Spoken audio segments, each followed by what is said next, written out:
लाचखोरीची एक मोठी बातमी जळगाव जिल्ह्यातून समोर आली आहे।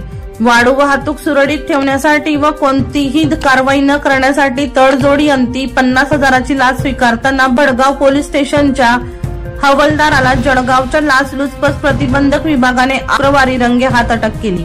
किरण रवींद्र पाटील व 41 असे लाचखोर हवालदाराचे नाव असून या कारवाईने जिल्हा पोलीस दलात मोठी खळबळ उडाली। भडगाव शहरातील 28 वर्षीय तक्रारदार यांचा वाळू वाहतुकीचा व्यवसाय आहे।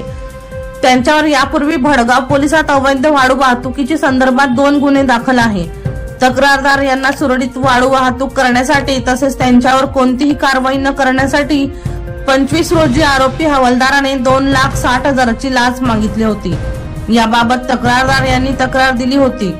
लाचेतील पहिला हप्ता म्हणून तडजोडी अंती पंचांसमक्ष 50,000 रुपये घेताना हवालदार किरण पाटील यास आज शुक्रवारी सकाळी 10 वाजता अटक करण्यात आली।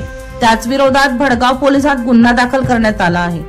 दीपक राठोड यांचा रिपोर्ट DR न्यूज जळगाव।